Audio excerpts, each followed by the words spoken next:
നൂറ് സിംഹാസനങ്ങൾ എന്നുള്ള ജയമോഹൻ്റെ നോവലിൻ്റെ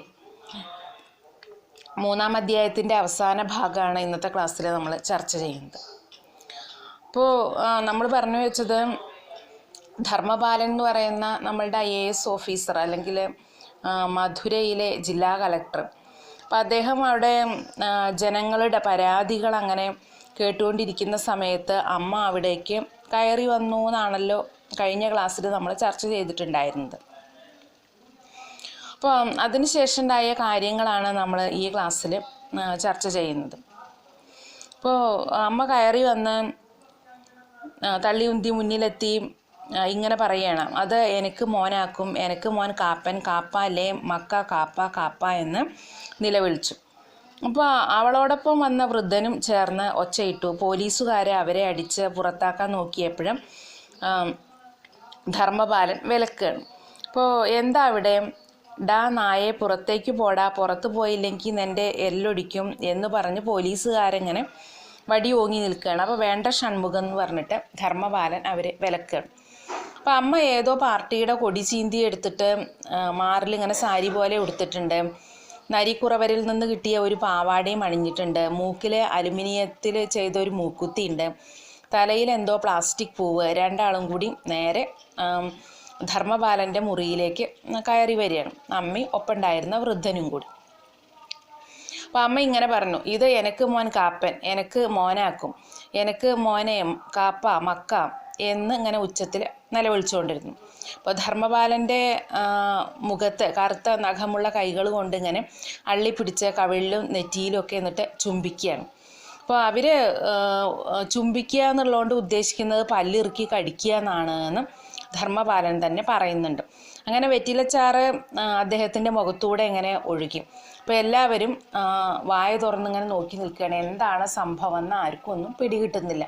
ഇങ്ങനെ ഈ സ്ത്രീ കയറി വന്ന് ജില്ലാ കളക്ടറാണ് ഇരിക്കുന്നത്. അപ്പോൾ ജില്ലാ കളക്ടറെയാണ് അവരുടെ മോനാണ് എന്നും പറഞ്ഞിട്ട് കെട്ടിപ്പിടിക്കും, ഉമ്മ വയ്ക്കും, എന്നിട്ട് ശരീരത്തിൽ മുഴുവനും വെറ്റിലച്ചാറ് ഒഴുക്കുകയൊക്കെ ചെയ്തത്. അപ്പോൾ എന്താണ് സംഭവിക്കുന്നത് എന്ന് അവിടെ കണ്ടു നിൽക്കുന്നവർക്ക് ആർക്കും തന്നെ ഒന്നും മനസ്സിലാകുന്നില്ല. അപ്പോൾ അമ്മ അകത്ത് ചെന്നിരിക്കുക, ഞാനിതാ വരാമെന്ന് ഈ സമയത്ത് അദ്ദേഹം പറയുന്നുണ്ട്. അപ്പം അമ്മ നീ വാലേ മക്ക എന്ന് പറഞ്ഞിട്ട് കൈ പിടിച്ച് വലിക്കുകയാണ്. അപ്പോൾ ഒപ്പം വന്ന വൃദ്ധൻ തിരിഞ്ഞ ആൾക്കൂട്ടത്തിനോട് ഇങ്ങനെ പറഞ്ഞു, ഇത് ഞങ്ങളുടെ കാപ്പനാക്കും, നായാടി കാപ്പൻ, എല്ലാവരും പോങ്ക, ഇണ്ണയ്ക്ക് ഇനിമേൽ ചോറ് കിട്ടാതെ, ചോറ് ഞങ്ങ തിന്നും, ചോറില്ല, പോങ്ക പോങ്ക എന്ന് ഒപ്പം വന്ന വൃദ്ധൻ ഇങ്ങനെ ഉറക്കെ പറയുകയും ചെയ്തു. എന്നുവെച്ചാൽ വൃദ്ധനോട് ചോറ് കിട്ടും എന്ന് പറഞ്ഞിട്ടായിരിക്കണം വൃദ്ധനെ കൊണ്ടുവന്നിട്ടുണ്ടാവും. നേരത്തെ തന്നെ പറഞ്ഞിട്ടുണ്ടല്ലോ, അവർക്ക് വേറൊന്നും ആവശ്യമില്ല, ഈ ഒരു കാര്യം മാത്രമേ ആവശ്യമുള്ളൂ, ആകെ വിശപ്പ് എന്ന് പറയുന്ന ഒരു വികാരം മാത്രമേ അവർക്കുള്ളൂ എന്നൊക്കെ നേരത്തെ തന്നെ നമ്മളോട് പറഞ്ഞിട്ടുണ്ട്. അപ്പോൾ ആ ഒരു വികാരത്തിന് വേണ്ടിയിട്ട്, അല്ലെങ്കിൽ അതിൻ്റെ ആ വികാരത്തെ ശമിപ്പിക്കാനായിട്ട് മാത്രമാണ് ഇവിടെ അവർ വന്നിട്ടുള്ളത്. അപ്പോൾ ഒപ്പം വന്ന വൃദ്ധൻ പറയുകയാണ്, ഇന്ന് നിങ്ങൾക്കൊന്നും ചോറില്ല, ഞങ്ങൾക്ക് മാത്രമേ ചോറുള്ളൂ, അതുകൊണ്ട് നിങ്ങളൊക്കെ പൊയ്ക്കോ എന്ന് പറഞ്ഞു. അപ്പോൾ ഏതായാലും അങ്ങനെ കൈകാട്ടി ഉത്തരവിടുകയാണ്. അപ്പോൾ ധർമ്മപാലൻ അമ്മയെ വലിച്ചുകൊണ്ട് ഒരു മുറിയിലാക്കി. അപ്പോഴാണ് അമ്മയോടൊപ്പം വേറൊരു വൃദ്ധനും കൂടി വന്നിട്ടുണ്ട് എന്ന് അദ്ദേഹത്തിന് മനസ്സിലായത്. അപ്പോൾ അയാൾ, കാപ്പ നീ കളസം പോട്ടു, നല്ല ചോറ് തരുമാടേന്ന് ഒപ്പം വന്ന മറ്റേ വൃദ്ധനും കൂടി ഇങ്ങനെ ചോദിച്ചു. അപ്പം അല്ലേ നീ ചുമ്മാ കട, അവൻ എമ്പടെ ചോറ് തിന്നാലും കേക്ക മട്ടാങ്കാം, അവൻ ഇങ്ക രാസാവാക്കും എന്ന് കിഴവൻ വിശദീകരിച്ചു. അപ്പം അമ്മ നീ ഇവിടെ ഇരിക്കുക, ഞാനിപ്പം വരാമെന്ന് പറഞ്ഞിട്ട് അദ്ദേഹം വീണ്ടും പുറത്തേക്ക് പോവുകയാണ്. രണ്ട് വൃദ്ധന്മാരും അമ്മയും കൂടിയാണ് വന്നിട്ടുള്ളത്. അപ്പോൾ അവർക്ക് ചോറ് എന്നുള്ള ഒരു വിചാരം മാത്രമേ ഉള്ളൂ. മറ്റേ വൃദ്ധൻ ഇങ്ങനെ പറയുന്നുണ്ട്, അവന് ഇവിടുത്തെ രാജാവാണ്, നീ ഇങ്ങനെ ചോറിന് ലഹള കൂട്ടിക്കൊണ്ടിരിക്കേണ്ട എന്നൊക്കെ പറയുന്നുണ്ട്. അപ്പോൾ ഏതായാലും അവരെ ആ മുറിയിലിരുത്തിയിട്ട് നമ്മളുടെ ധർമ്മപാലൻ പുറത്തേക്ക് പോയി. കാരണം അദ്ദേഹം ജനങ്ങളുടെ മുമ്പിലും അവിടെ ഉണ്ടായിരുന്ന പോലീസുകാർ, മറ്റ് ജോലിക്കാർ, അവരുടെയൊക്കെ മുമ്പിൽ നാണം കെടുകയാണ് ചെയ്തത്. അപ്പോൾ ഇരുന്നപ്പോൾ തന്നെ അദ്ദേഹം അറിയണം എല്ലാവരുടെയും ശരീരഭാഷ മാറിയിരിക്കുന്നു. അപ്പോൾ അധികാരി വർഗത്തിൻ്റെ ഒരു ഭാഗം എല്ലാം അദ്ദേഹം ആ സമയത്ത് അവർ മനസ്സിലാക്കി കഴിഞ്ഞു എന്ന് അദ്ദേഹത്തിന് തോന്നുന്നു. കാരണം തിരിച്ചു വന്ന് കസേരയിലിരുന്നോ പിന്നെ എല്ലാവരും ഒരു പരിഹാസച്ചിരിയോടുകൂടി മാത്രമാണ് ഇദ്ദേഹത്തെ നോക്കുന്നത്. അപ്പോൾ അത് കണ്ടപ്പോൾ അദ്ദേഹത്തിന് ഇങ്ങനെ തോന്നുകയാണ്. കാരണം ഇതുവരെ ഇവരെ എന്നെ എങ്ങനെയാണോ നോക്കിക്കണ്ടത് അതുപോലെയല്ല ഇപ്പോഴേ ഇവരെ എന്നെ നോക്കിക്കാണുന്നത് എന്ന് അദ്ദേഹത്തിന് തോന്നി. ഒരാൾ പോലും അദ്ദേഹത്തോടെ കെഞ്ചിയില്ല, ഒന്നും പറഞ്ഞില്ല. ഹർജികളെ യന്ത്രഗതിയിൽ തന്നിട്ട് അവർ നിശബ്ദരായിട്ട് പിരിഞ്ഞു പോവുകയാണ് ചെയ്തത്. കാരണം ഇദ്ദേഹത്തോട് പറഞ്ഞിട്ട് ഇനി ഒന്നും കാര്യമില്ല, ഇദ്ദേഹത്തിനൊന്നും ചെയ്യാനായിട്ട് കഴിയില്ല എന്നുള്ളൊരു തോന്നൽ ഈ സമയത്ത് അവരിൽ ഉണ്ടായിട്ടുണ്ട് എന്ന് ധർമ്മപാലന് മനസ്സിലായി. അപ്പോൾ ഏതായാലും അത്തവണ അമ്മ അദ്ദേഹത്തിൻ്റെ ഒപ്പം 20 ദിവസം കഴിഞ്ഞു. അപ്പോൾ അവർ മൂന്നാൾക്കും അദ്ദേഹത്തിൻ്റെ ബംഗ്ലാവിൻ്റെ പിന്നിലുള്ള ഷെഡിൽ താമസം ഒരുക്കുകയാണ് ധർമ്മപാലൻ ചെയ്തത്. എന്നാൽ അവർക്ക് കൂരയ്ക്കു കീഴിൽ ജീവിച്ചിട്ട് ശീലമില്ല. അതുകൊണ്ട് എപ്പോഴും അവർ തോട്ടത്തിൽ ചെടികളുടെ നടുക്കായിരിക്കും. ഏതു നേരവും ഉച്ചത്തിൽ ശണ്ട കൂടിക്കൊണ്ടിരിക്കും. ചിലപ്പോൾ തമ്മിൽ കല്ലും വടികളും എടുത്ത് അടിച്ചു യുദ്ധം ചെയ്തു. വീടിൻ്റെ ചുറ്റും ഓടി നടന്ന് പാട്ടുപാടി.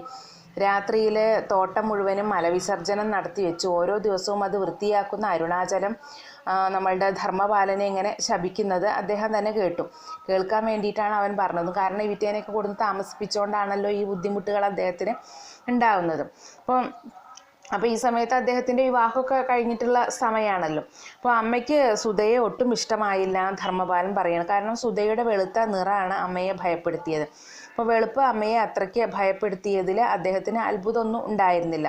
കാരണം വെളുത്ത് ശുദ്ധിയായി നടക്കുന്നവർ ഒന്നും തന്നെ ഇവരോട് ഒരു അലിവും പ്രകടിപ്പിച്ചിട്ടില്ലല്ലോ. അപ്പോൾ അതുകൊണ്ടാണ്.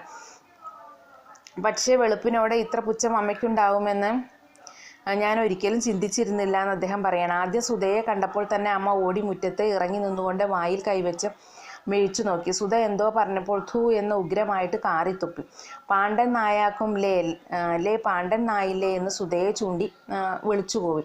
സുധ അമ്മയെ കണ്ട് പേടിച്ച് അടുക്കളയിലും മുറിയിലും കയറിക്കൂടി. അപ്പം അമ്മ സുധയെ കണ്ടപ്പോൾ പാണ്ഡൻ നായെന്ന് വിളിച്ചു കൂവിക്കൊണ്ട് കയ്യിലുള്ള ഇതെന്തായാലും അവളുടെ മീതെ വലിച്ചെറിഞ്ഞു.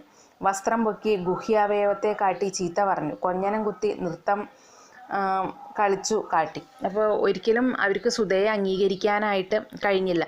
കാരണം വെളുത്തിട്ടുള്ള ശരീരപ്രകൃതി തന്നെ ഒരിക്കലും അവർക്ക് കാണാനായിട്ട് അല്ലെങ്കിൽ അതിനോട് യോജിക്കാനായിട്ട് അവർക്ക് പറ്റുമായിരുന്നില്ല. അവരുടെ ഇന്ന് വരെയുള്ള ജീവിതം മുഴുവനും ഈ വെളുപ്പിന് എതിരായിരുന്നല്ലോ. അപ്പോൾ ഈ വെളുപ്പിനെ കണ്ട പേടിയാണ് അവർക്ക് ഉണ്ടാവുക എന്നാണ് ആദ്യം ധർമ്മപാലൻ വിചാരിച്ചത്. പക്ഷെ നേരെ വിപരീതമാണ് ഉണ്ടായത്. അവർക്ക് സുധയോടൊരു തരം പുച്ഛ മനോഭാവമാണ് ഉണ്ടായിരുന്നത്. അപ്പോൾ അവളെ കാണുന്ന സ്ഥലങ്ങളിലൊക്കെ അവളെ ഇങ്ങനെ വിളിച്ച് ചീത്ത പറയുന്ന ഒരു രീതി ധർമ്മപാലനിൽ ഉണ്ടായി.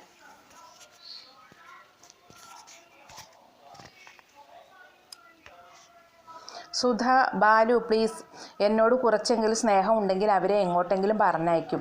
നിങ്ങളെ വിശ്വസിച്ച് വന്നവളാണ് ഞാൻ. അതിന് നിങ്ങൾ എനിക്ക് ചെയ്യേണ്ട പ്ലീസ് ഹെൽപ്പ് ഇതാണ്. എനിക്ക് അവരെ താങ്ങാനാവുന്നില്ല എന്ന് പറഞ്ഞ് കരഞ്ഞു.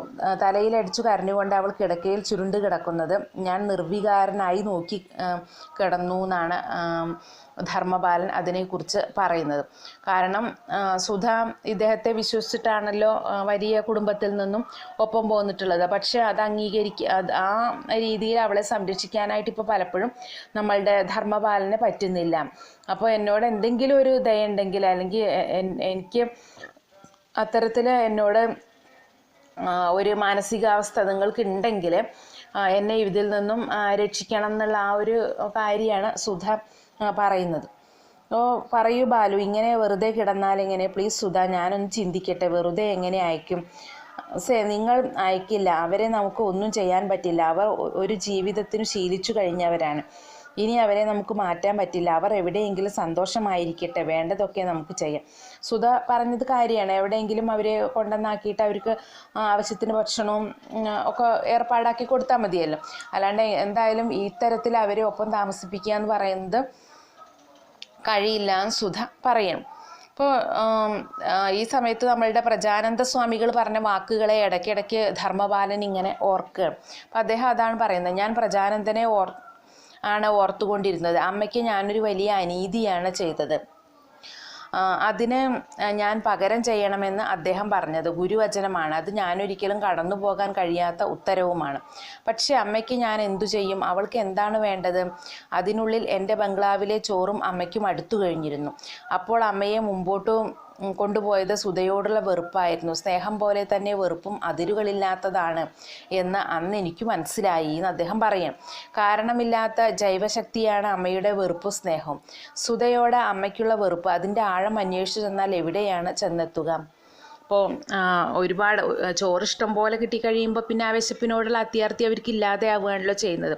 അപ്പോൾ അമ്മയ്ക്ക് കുറേ ദിവസം അവിടെ നിന്ന് കഴിഞ്ഞപ്പോൾ ചോറിഷ്ടം പോലെ കിട്ടിക്കഴിഞ്ഞപ്പോൾ ഇനി അതിൻ്റെ ആവശ്യമില്ല എന്നുള്ളൊരു തോന്നൽ ഉണ്ടായി. പക്ഷേ ഈ സുധയോടുള്ള വെറുപ്പ് ആദിമകാലം മുതലേ വെളുത്ത വർഗം എന്ന് പറയുന്നത് തങ്ങളുടെ ശത്രുക്കളാണ് എന്നുള്ള ഒരു മാനസികാവസ്ഥ അതുള്ളിൻ്റെ ഉള്ളിൽ അങ്ങനെ പിന്നെ അടിഞ്ഞ് കിടക്കുകയാണല്ലോ. അപ്പം അതുകൊണ്ട് ഈ വെറുപ്പ് അത് വല്ലാത്ത ഒരു അനുഭവമായിട്ട് ഇവിടെ ധർമ്മപാലൻ അങ്ങനെ പറയണം. അപ്പോൾ ആ വെറുപ്പ് കൊണ്ട് സുധയെ എങ്ങനെയെങ്കിലും ഇവിടുന്ന് ഓടിക്കണം എന്നുള്ളത് കൊണ്ടാണ് അമ്മ അന്ന് അവിടെ താമസിച്ചിട്ടുണ്ടായിരുന്നത് എന്ന് അദ്ദേഹം കൂട്ടിച്ചേർക്കുകയാണ്.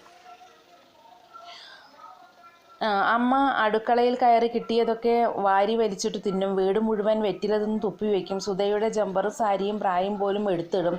എടി എനക്ക് മോൻ കാപ്പനുള്ളതാക്കുമെടി, നീ പോടി, നീ ഉൻ വീട്ടുക്ക് പോടി എന്ന് പറഞ്ഞിട്ട് ഏത് സമയവും ഇങ്ങനെ ദ്രോഹിച്ചുകൊണ്ടിരിക്കുകയാണ്. അപ്പോൾ ഓരോ തവണയും അമ്മ സുധയുടെ മുറിയുടെ മുന്നിൽ വന്നു നിന്ന് മൂത്രം ഒഴിച്ചിട്ട് പോയി, തൻ്റെ അതിരുകൾ തീരുമാനിക്കുന്ന മൃഗത്തെ പോലെ. അപ്പോൾ സുധ 2 കൈകൊണ്ടും കാതുകൾ പൊത്തി കണ്ണടച്ച് കുത്തിയിരിക്കും. പക്ഷേ അമ്മ തൻ്റെ അഴുക്കു നിറഞ്ഞ കൈകൊണ്ട് പ്രേമിനെ തൊട്ടുനോക്കുന്നത് മാത്രം അവൾക്ക് താങ്ങാനേ പറ്റിയില്ല. കുട്ടിയെ കൊടുക്കാതെ 2 കൈകൊണ്ടും തടുക്കും. കുട്ടിയുടെ മീതെ വീണുകിടന്ന് മറയ്ക്കും. അമ്മ സുധയുടെ മുതുകത്ത് ആഞ്ഞടിച്ചും മുടി പിടിച്ചു വലിച്ചും കാർക്കിച്ചു തുപ്പിയും നിലവിളിക്കും. പുലഭ്യം പറയും. 2-3 തവണ ഞാൻ അമ്മയെ പിടിച്ചു വലിച്ചു കൊണ്ടുചെന്ന് പുറത്തു തള്ളി കതകടച്ചു. ക്രിസ്തുദാസിനോടും ആരോഗ്യമേരിയോടും കുട്ടിയെ അമ്മ തൊടാൻ വിടരുത് എന്ന് പറഞ്ഞു. എങ്കിലും അമ്മ എങ്ങനെയോ അകത്തേക്കു കടന്നു. അപ്പോൾ ഞാൻ പിന്നിലൂടെ ഓടിച്ചെന്ന് കുട്ടിയെ പിടിച്ചു വാങ്ങി. ധർമ്മപാലൻ ഇങ്ങനെ പറയണം. അപ്പോൾ ഒരിക്കൽ പുറത്തുനിന്ന് കൊണ്ടുവന്ന എന്തോ ചീഞ്ഞളിഞ്ഞ വസ്തുവിനെ അമ്മ കുട്ടിയുടെ വായിൽ കൊടുക്കുന്നത് കുളിച്ചു പുറത്തേക്ക് വന്ന ഞാൻ കണ്ടു. എൻ്റെ കൈയും കാലുമൊക്കെ വിറച്ചു തുടങ്ങി. അമ്മയെ വലിച്ചു പുറത്തിട്ട് വായിൽ തോന്നിയതൊക്കെ വിളിച്ചു പറഞ്ഞു. ആരോഗ്യം അടുക്കളയിൽ നിന്ന് എന്തോ പറഞ്ഞു. അതിലൊരു വാക്ക് എൻ്റെ കാതിൽ വീണു. കുറുമ്പുദ്ധി. ഞാനത് കേട്ടു. കല്ലായി മാറിപ്പോയി. തളർന്ന് കസേരയിൽ വീണു. അപ്പോൾ എങ്ങനെയും അമ്മയെ ഒഴിവാക്കാൻ പറ്റാത്ത ഒരവസ്ഥയിലായിരുന്നു ധർമ്മപാലൻ. അപ്പോൾ സാധാരണ ഒരാൾ അനുഭവിക്കുന്നതിനേക്കാളും എത്രയോ ഇരട്ടിയായിട്ട് ഇവരെ കൊണ്ടുള്ള ദ്രോഹം ധർമ്മപാലന് ഉണ്ടാവുകയും ചെയ്തു. അമ്മയാണ് അവളെ സംരക്ഷിക്കണം എന്നുള്ള പ്രജാനന്ദ സ്വാമികളുടെ ആ വാക്കുകളെ, ഗുരുവിൻ്റെ വാക്കുകളെ അങ്ങനെ മുന്നോട്ട് കൊണ്ടുപോയത് വഴി ഒരുപാട് ദ്രോഹങ്ങൾ അമ്മയിൽ നിന്ന് ഏൽക്കേണ്ടി വന്നു ധർമ്മപാലൻ ഇങ്ങനെ പറയാം. അപ്പോൾ മറ്റെന്തും സഹിക്കാമായിരുന്നു. സുധയോടുള്ള പെരുമാറ്റം, അവളെ ദ്രോഹിക്കുന്ന അതൊക്കെ അതിൻ്റെ ഏറ്റവും അതിര് കടന്നിട്ടുള്ള ആ ഒരു രീതിയിൽ പോലും സുധ ക്ഷമിച്ചിട്ടുണ്ടായിരുന്നു. പക്ഷെ മോനെ തൊടുന്നത് ഒരിക്കലും അവൾക്ക് സഹിക്കാനായിട്ട് പറ്റുമായിരുന്നില്ല എന്ന് പറയണം. ശരി തന്നെയാണ്. അവരുടെ ചീഞ്ഞളിഞ്ഞ രൂപവും അതിൻ്റെ പുറത്ത് ഈ ചീഞ്ഞളിഞ്ഞ ഭക്ഷണ രീതിയും ഇതൊക്കെയാണ് ആ കുട്ടിക്ക് കൊണ്ടുവന്ന് കൊടുക്കുന്നത്. അതൊരിക്കലും അവർക്ക് സഹിക്കാനായിട്ട് പറ്റുമായിരുന്നില്ല.